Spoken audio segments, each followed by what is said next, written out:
At 4:15, we got USF, who's 1-0. Trial number 13, Florida, who's 1-0. Florida favored by 17.5 points on the SEC network in what might be the most underrated game of this college football slate.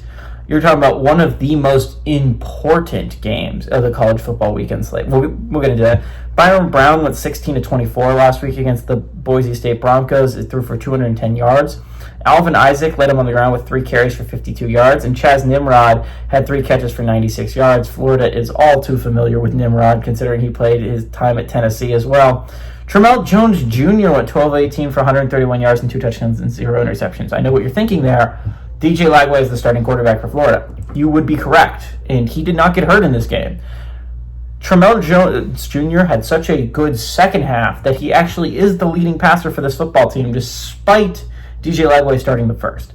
So technically the leading passer will not be the leading passer when I'm talking about Florida next week, but it's Tramel Jones Jr. for right now. Jaden Ball had 9 carries for 104 yards and a touchdown. Jaden Ball was electric last Saturday. And Vernette Brown III was their leading receiver with 3 catches for 79 yards.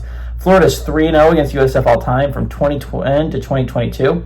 But the last time USF came to Florida, it was my freshman year, and it was almost very scary. We won 31-28, and it was pretty terrifying when USF came here. Florida, both these teams desperately need this game, and I think that's what makes games so interesting early on, is when teams, you look at your schedule and you're like, well, that's one we're going to need, and USF's that's one we're going to need. USF plays Florida this week, and they play Miami next week. And I think what is going to be extremely important for USF if they want to make the college football playoffs is they probably have to upset one of us. Realistically, I think it is going to be very difficult for a 2-loss group of 5 team, even if they win their conference and don't lose another game. I find it hard to believe that team is going to be able to make it to the college football playoffs unless they look really good in both games and lose barely. I don't see it happening, right? So USF needs to probably pick up one of these games. You would like to win both if you're USF, considering then you are by far the favorites to win, then go to the playoffs. You just beat Florida and Miami on the road.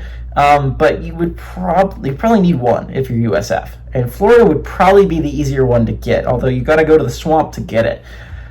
For Florida's sake, you need this one because it's one of your easy ones. As crazy as that sounds and how well USF has been playing, this is probably one of the easier games you're going to play all year. Next week, you go to Death Valley to play LSU. I believe the week after that, you go to Hard Rock to play Miami, and then you get Texas at home. Probably a bye somewhere in there, but damn. Not to mention, you still have to play Georgia in Jacksonville. You have A&M on the road in College Station. You still have to go to Tallahassee to play Florida State. It's just going to be an extremely hard schedule for Florida, and you cannot afford to drop one to USF if you want to make that college football playoff push. All that being said, I think Florida is an extremely talented team that is undisciplined. USF is an extremely less talented team, but they are extremely disciplined under Gosh. I think USF is going to keep this, unfortunately for me, very close. I think Florida is going to eke out a victory, but I think this might be a little bit of a look-ahead game, unfortunately. You're going to Death Valley next week to play LSU, the top-ranked team in the SEC, probably one of the best teams in the SEC, in a game that you would love to have if you're Florida, considering how hard your schedule is. Give me my Gators, but I think USF is going to cover the 17.5 point spread. It is a lot of points for me to give.